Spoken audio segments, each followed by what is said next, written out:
왜 암호화폐 시장을 살려주려고 안달이 나 있을까? 네, 여러분 반갑습니다. 비트캐쳐입니다. 비트코인은 또다시 간밤에 트럼프의 EU 관세 빔으로 인해서 82K까지 패닉셀이 나온 후에 다시금 85K로 회귀를 하면서 불안정한 움직임을 계속 가져가고 있습니다. 트럼프가 지금 EU에 25% 관세 곧 발표할 거다, 또 이런 식으로 충격 요법을 하면서 시장에 충격을 주는, 입으로는 계속 그런 발언을 합니다. 근데 트럼프가 또 어떤 식으로 지금 관세를 협상용으로 이용하느냐? 트럼프가 멕시코와 캐나다 관세 물리기로 했는데 4월 2일로 또 연기를 했습니다. 그래서 한 달 더 유예한다. 그러니까 트럼프는 이 협상 테이블에서 본인이 원하는 것을 얻기 위해서 처음에는 세게 무섭게 얘기하고 나서 어느 정도 조율을 해주면 상대방 입장에서는 처음에는 너무하다라고 느낄 수 있지만 여기서 조금만 완화적으로 하면 충분히 협상 카드를 승인할 수 있는 그런 방법을 지금 유럽에도 시도하고 있는 것으로 저는 해석하고 있습니다. 그리고 우크라이나도 결국에 미국에게 무릎을 꿇었다. 28일 날 미국에서 광물 협정 서명을 하면서 확실하게 러시아 우크라이나 전쟁이 봉합되고 해결되는 움직임이 곧 나올 겁니다. 근데 왜 하필 이런 잠정적인 호재가 있을 때 비트코인 시장을 이렇게 죽일까? 제가 계속해서 여러 번 말씀드렸던 거, 기관 투자자들이나 헤지펀드들, 자본시장의 포식자들은 절대 개인들이 사는 자리, 이렇게 비싸게 비트코인이 폭등한 자리에서 그들은 매수하지 않습니다. 그들이 좋아하는 거는 시장을 완전히 흔들어서 개인들이 갖고 있는 물량을 다 토해냈을 때 여기서 사서 이런 식으로 큰 폭의 손익비를 가져가는 것을 원한다. 지금 자리도 마찬가지입니다. 앞으로 이제 잠정적인 남아있는 이슈 뭡니까? 러시아 우크라이나 전쟁 봉합되는 부분, 그리고 가장 중요한 SEC가 크립토 시장의 완화적인 규제안을 수면 아래에서 만들어 나가고 있고, 어마어마한 신규 알트코인 ETF라는 이런 세 가지 삼위일체가 수면 아래 숨어 있는데 가격을 내리겠다라는 것은 그들은 비싸게 사고 싶지 않은 겁니다. 그들은 싸게 사고 싶기 때문에 시장을 흔들어서 개미들이 물량을 토해내고 이 시장의 몸집을 가볍게 하고 난 후에 그들이 원하는 시나리오를 가져갈 것이라는 거. 그리고 비트코인이 더 재밌는 사실은 지금 나스닥 같은 경우도 당연히 트럼프의 관세 이슈로 해서 큰 폭으로 빠지고 있는 것은 맞다. 하지만 나스닥은 전저점을 이탈하지는 않았습니다. 근데 비트코인은 전저점까지 이탈시키면서 더 크게 빼는 이유, 여러분들도 아시겠지만 골이 깊으면 산이 높다라는 말이 있습니다. 투자 시장의 진리의 격언인데 지금 이런 식으로 더 큰 폭으로 조정을 주는 것은 향후에 더 큰 호재와 암호화폐의 친화적인 트럼프 정부의 움직임이 본격적으로 발화가 됐을 때 더 큰 갭을 먹으려는 그들의 목적이 너무나도 분명합니다. 그리고 더 수상한 이유, 재무부 장관인 스콧 베센트가 암호화폐 자문을 위해서 갤럭시 디지털의 변호사를 고용했습니다. 이 사람이 왜 갤럭시 디지털의 변호사를 고용했을까? 그리고 갤럭시 디지털은 어떤 기업입니까? 현재 상장 기업들 중에서 비트코인을 8,000개나 보유 중이고 탑10 안에 드는 비트코인의 굉장히 친화적인 기업입니다. 근데 이 기업의 자문 변호사를 미국의 재무부 장관이 고용을 했다. 여기서도 지금 어떤 판을 짜고 있는지 우리가 눈치챌 수 있는 부분이고, 최근에 SEC가 유니스왑의 소송을 철회했다라는 소식이 들렸는데 심지어 유니스왑 랩스가 미등록 증권 판매에 대한 집단 소송에 걸려 있었습니다. 근데 이 항소심에서도 승소를 했다. 법원조차, SEC뿐만이 아니라 법원조차 지금 암호화폐 플레이어들의 손을 들어주고 있다라는 거. 지금 어떻게 분위기가 흘러가는지 가격만 보고 여러분들이 시즌 종료다, 게임 끝났다 판단할 게 아니라 보이지 않는 곳에서 어떤 움직임이 일어나는지를 한번 면밀히 보셔야 됩니다. 거기다 또 이어서 SEC는 가상자산 거래소 제미니에 대한 조사도 종결을 해버렸다. 그러면서 SEC가 저스틴 선과의 소송도 중단을 법원에 요청했다. 여기서도 우리가 눈치챌 수 있는 거, 시장에 굉장히 큰 친화적인 움직임과 기관들의 큰 수익을 얻기 위한 랠리를 준비하기 위해서 지금은 확실하게 청소를 하고 있다라는 것이 더욱더 분명해지고 있습니다. 그리고 유명 법률 전문가인 프레드 리스폴리 같은 경우도 SEC 리플과의 항소도 철회하면 소송 가능하다. 제가 봤을 때 이런 분위기라면 끝판왕 소송은 뭡니까? 결국에 SEC와 리플입니다. 이게 종결이 된다라고 하면 확실하게 우리가 알 수 있다. SEC는 이제 크립토 시장의 적이 아니라 동맹군이 된다라는 그 팩트. 그리고 미국 하원위원회는 미국 국세청의 IRS 디파이 과세 규정까지 철회를 추진하려고 하고 있습니다. 지금 미국 정부부터 이런 규제기관 모두 왜 암호화폐 시장을 살려주려고 안달이 나 있을까? 심지어 미국 하원 세입위원회는 26대 16으로 압도적인 격차로 국세청의 IRS 디파이 과세 규정을 철회하는 결과안을 통과시켰다. 왜 공화당은 계속해서 이런 식으로 유리한 분위기를 계속 크립토 시장에 가져가려고 합니까? 그리고 어제 있었던 2월 26일 의회 청문회에서 비트코인 비축 법안을 발의한 신시아 루미스 의원이 21세기 금융혁신 기술법안 FIT21, 이 법안의 핵심 골자는 암호화폐를 증권이 아닌 상품으로 분류하는 그런 중요한 법안입니다. 그것과 스테이블 코인법을 통과를 적극적으로 촉구를 하고 있다. 암호화폐를 증권이 아닌 상품으로 분류된다. 지금의 SEC가 소송 이런 식으로 다 취하하면서 하려는 거 뭐겠습니까? 이제 더 이상 암호화폐는 증권으로 분류되는 게 아니라 상품으로 분류될 수 있다라는 규제를 만들기 위해서 지금 밑밥을 계속 깔고 있는 겁니다. 이 엄청난 암호화폐 시장 성장의 발목을 잡았던 것이 해결되려는 그 해가 2025년이다. 그리고 그 규제가 해소되면 어마어마하게 성장할 수 있기 때문에 그 전에 더 크게 상승하기 전에 한번 시장을 깔끔하게 정리하고 기관들이 여기서 진입하면서 신규 알트코인 현물 ETF를 통해서 합법적으로 보호를 받을 수 있는 ETF 상품을 기관들이 진입하고 시장을 올려야 기관들 입장에서는 큰 차익을 먹을 수 있다라는 겁니다.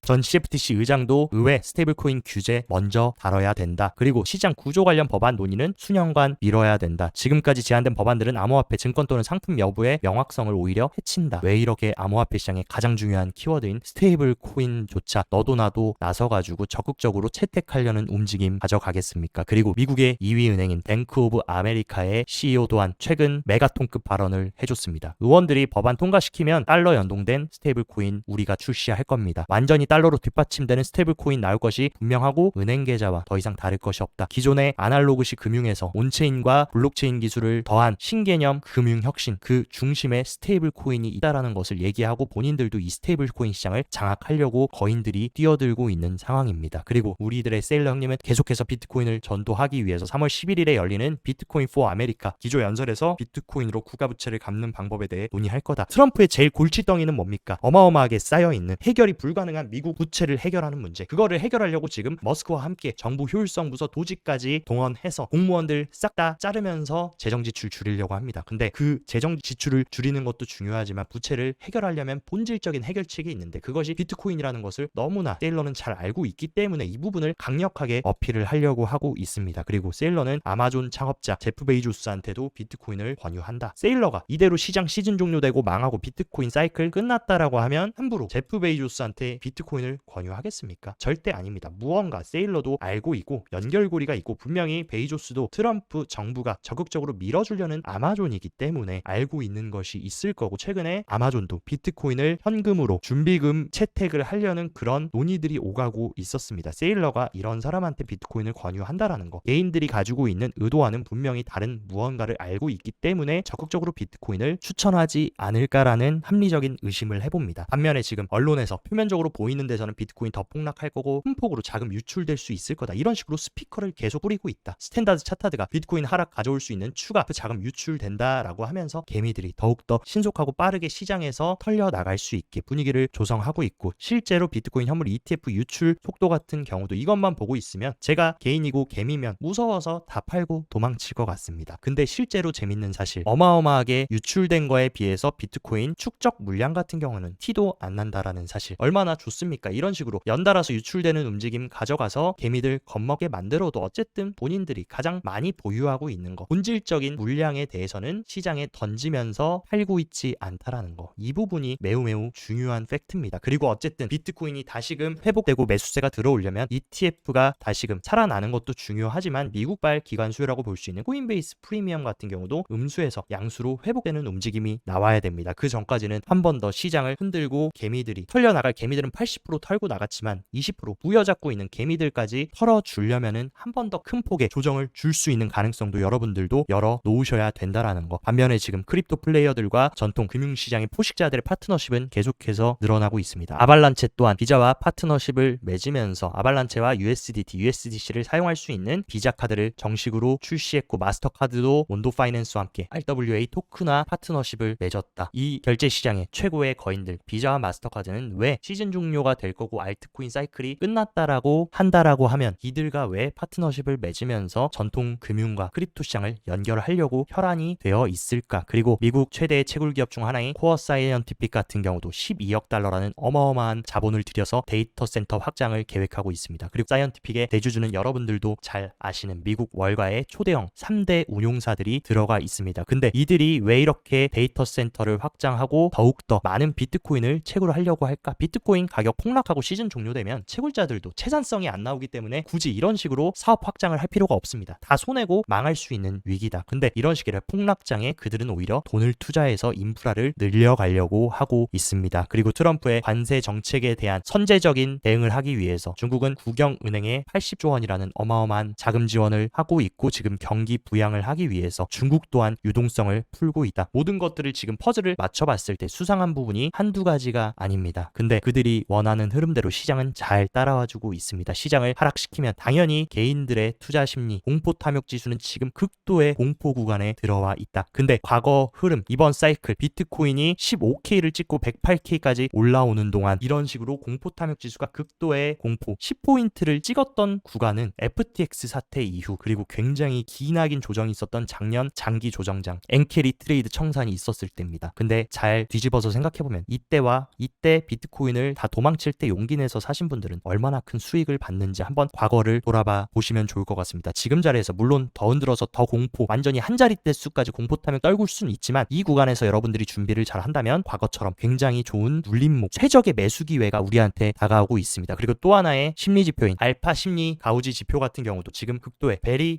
bearish 구간에 우리가 또다시 진입을 했습니다. 보통 이 극도의 bearish 구간에서 시간을 끌어주는 경우들도 있었지만 지금 자리에 어쨌든 들어왔다는 거 지금부터는 팔고 도망치고 손절할 때가 아니라 모아가야 될 때라는 것을 너무나 강력하게 알려주고 있습니다. 그리고 크립토컨트의 주기영 대표 또한 지금 패닉 매도하고 있다면 당신은 아마 바보일 거다. 비트코인 강세 사이클에서 30% 조정은 흔한 일이고 21년도에는 여러분들도 아마 21년 사이클 경험해 보신 적 있으실 겁니다. 53%까지 하락했지만 그 이후에 신고가를 갱신했다. 비트코인이 이런 자산입니다. 반토막을 쳐도 그때 개미를 다 털어버리고 난 후에 더 큰 상승을 만드는 게 이 비트코인의 특성이다. 가격이 상승할 때 매수하고 하락할 때 매도하는 거는 최악의 투자입니다. 근데 대다수의 개인들은 어떻습니까? 비트코인 미친 듯이 올라갈 때 차트 보고 포모 느끼고 지금 안 타면 안 되겠다 하고 고점에 사놓고 나중에 폭락하면 여기서 팔아버려. 반대로 해야 된다. 바닥에서 매수를 하고 남들이 다 환희에 취해 있을 때 매도를 해야 된다라는 거 여러분들 꼭 명심을 해야 되는 크립토 투자의 진리입니다. 그리고 지금 실현 손실 같은 경우도 과거 엔캐리 트레이드 청산이 나왔고 장기 하락을 했던 작년 하반기와 마찬가지로 굉장히 큰 패닉셀이 나오고 있습니다. 개인들이 시장에 어마어마한 비트코인을 던지고 있고 실제로 개인들이 던지고 있다라는 것을 우리가 어떻게 확인할 수 있느냐. 지금 12개월 미만의 장기 보유자들은 크게 매도를 안 하고 있다. 근데 반대로 6개월 미만의 단기 보유자들은 미친 듯이 비트코인을 팔아 넘기고 있습니다. 근데 이 팔아 넘긴 물량을 지금 누가 받고 있느냐? 장기 홀더들. 장기 홀더들은 굉장히 현명하게 투자를 한다. 이런 식으로 고점에 가면 이 물량들을 단기 홀더한테 싹 다 넘겨주고 나옵니다. 그 다음에 비트코인이 다시 조정을 받고 하락하면 그때 다시 시장에 진입하면서 바이 더 딥 전략을 실현한다. 과거에도 마찬가지였습니다. 비트코인이 이런 식으로 상승하고 고점을 찍었을 때 장기 홀더들은 물량을 싸그리 다 던져버립니다. 그 다음에 시장이 다시 조정을 받았을 때 적극적으로 매수 움직임. 지금도 비트코인 조정 받으니까 싹 다 팔았던 장기 홀더들이 다시금 매수하려고 시동을 걸고 있다. 우리도 현명하게 투자를 해야 된다. 장기 홀더들이 어떻게 투자하는지를 똑같이 우리도 따라가야 됩니다. 그리고 장기 홀더들이 지금 바닥에서 다시 개인들 단기 홀더들 물량을 받아서 줍줍 하고 있다라는 명확한 증거. 비트코인 가격은 지금 80K 부근까지 내려오면서 하락했지만 가장 큰 스테이블 코인 USDT와 USDC의 시총은 오히려 계속 증가하고 있다. 이 돈이 어디로 가겠습니까? 분명 이 차트 안에 녹아져 있다. 누군가는 팔 때 누군가는 사줘야 스테이블 코인이 사용되는 겁니다. 그렇다라고 하는 거. 누군가는 팔지만 누군가는 사고 있다라는 팩트는 변하지 않는 진실이다. 그래서 저는 어제부터 여러분들한테 텔레그램에서도 DCA를 시작했다라고 하면서 81K, 2K를 찍는 이